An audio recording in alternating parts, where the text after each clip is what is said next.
The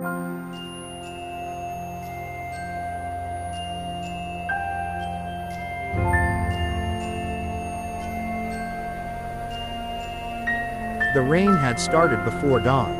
Thin drops tapped against the windows of Ashwood Manor like impatient fingers, and Elara sat quietly in the small attic room she had called home for as long as she could remember.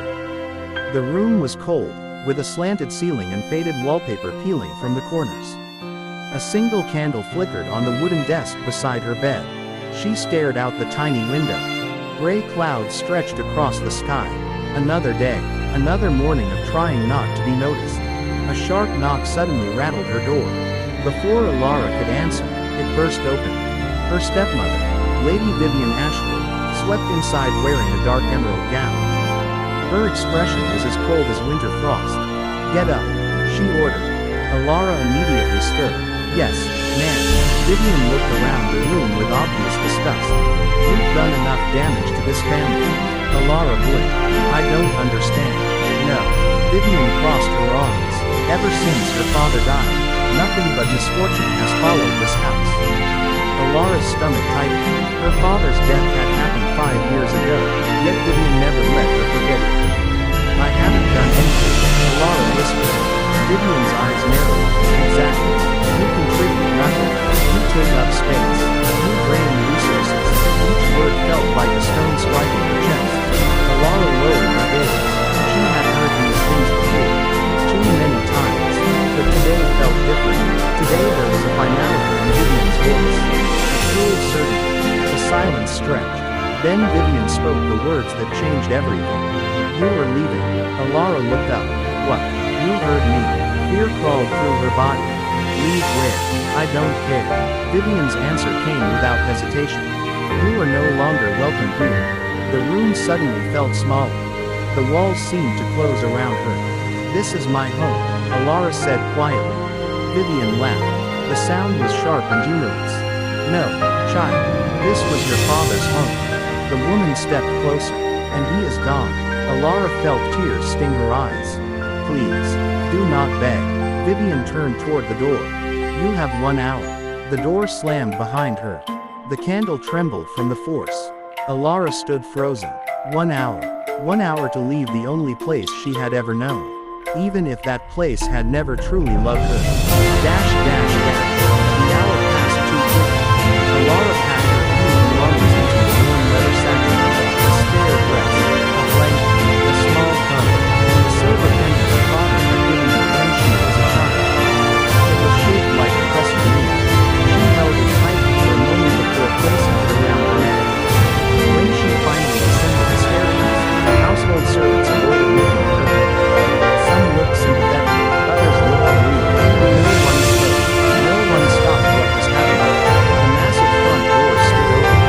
Rain poured outside. Vivian waited near the entrance. Beside her stood Elara's stepbrother and stepsister. Neither looked sad. Neither said goodbye. Elara swallowed hard. "Please," she said one last time. Her voice cracked. "I have nowhere to go." Vivian's expression remained unmoved. "Then perhaps the world will finally teach you what I could not." A servant placed Elara's satchel at her feet. The message was clear. "Leave. Now." The rain soaked her hair the moment she stepped outside. Behind her, the manor doors slowly closed.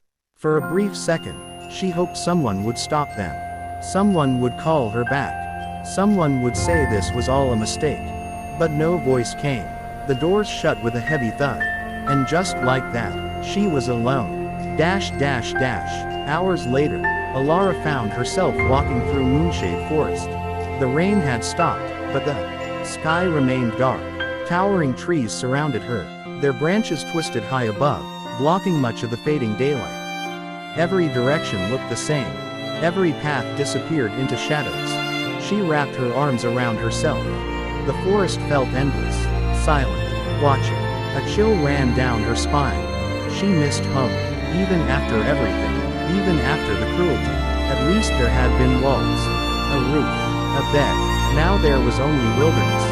The wind whispered through the leaves. Elara continued walking, one step after another. The deeper she traveled into the forest, the quieter the world became. Soon the sounds of civilization disappeared entirely.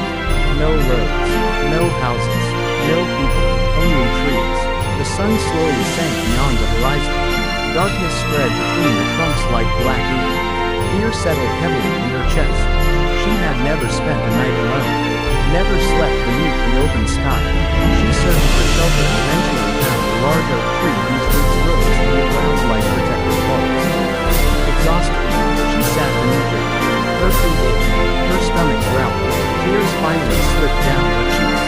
She wiped them away quickly. No one was there to see her. No one was there to comfort her. For the first time in her life, Elara truly understood what it meant to be alone. The realization hurt more than she expected. She tilted her head upward. Through a gap in the branches, she could see the moon. Bright, silver, beautiful. The same moon her father used to point at when she was little. Whenever you're lost, he had once told her, look at the moon. No matter where you are, it will always find you. Fresh tears filled her eyes. I wish you were here, she whispered. The forest offered no answer, only silence. Elara pulled her blanket around her shoulders and rested against the tree. Above her, the moon shone softly through the darkness, and somewhere deep within Moonshade Forest, unseen eyes watched from the shadows. But Elara did not know that. Not yet. Tonight, she was simply a girl with nowhere to go. A forgotten daughter beneath the moonlight. Crescent moon.